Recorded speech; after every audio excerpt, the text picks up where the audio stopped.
The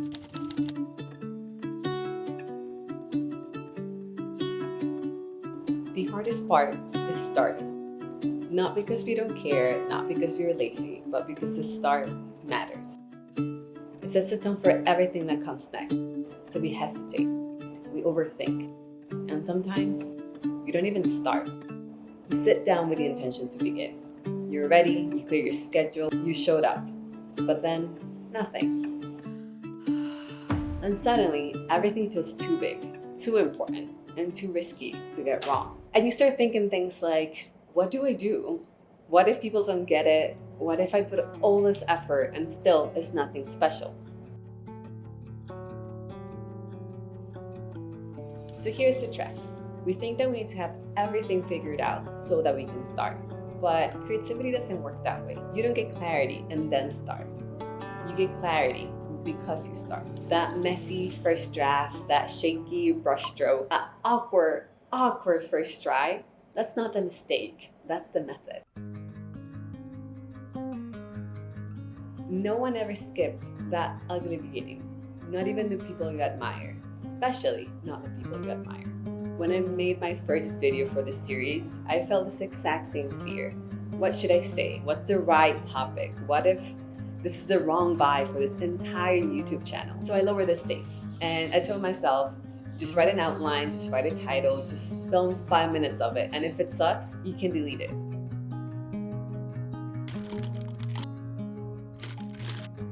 And that's how the first video got made. Starting isn't about confidence. It's about giving yourself permission to experiment, to be curious, and yes, even to fail. And the moment you give yourself that, the pressure starts to soften, the fog starts to lift, and you're in it. Because making a mistake or making something bad, it's not the failure. The failure is not even giving yourself a chance to start. So if you've been feeling stuck at the start, don't just keep asking yourself, what should I do? Instead, ask yourself, why does it feel so hard to begin? Because usually it's not the task itself, it's everything around it.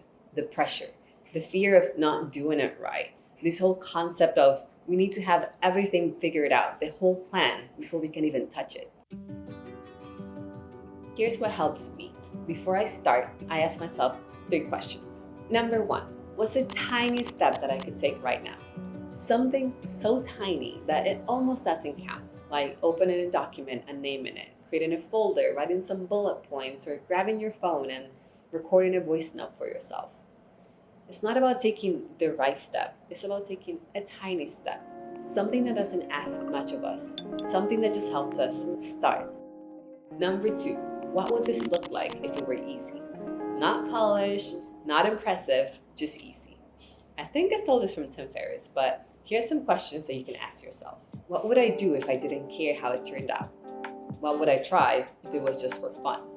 Maybe you skip the fancy setup and you just use natural light, or in my case, this old ugly lamp that I found in my house. Maybe you write a first draft and tell no one. Maybe you just pick one color. Maybe you just pick your outfit. Whatever it is, just make it easier than your perfectionism wants it to be. Number 3, what can I do in 10 minutes or less? This part is key because momentum doesn't come from willpower. It comes from completion. And small completions build confidence. So again, just start with a tiny step. You can name a folder, you can film a 10-second test clip, you can write the worst sentence on purpose just to break the ice. And once that's done, then you can decide what's next, not before. Give yourself a short window, 10 minutes or less, and do one tiny thing, and then stop. Or if you feel like it, you can keep going. And if this helped, this is part of our series, The Excuse Letter, a sub-series for anxious creatives who are figuring it out one step at a time. Make sure to subscribe and take the next step with us. But for now, this is your sign to start. Not to take the right step, but to take a tiny step.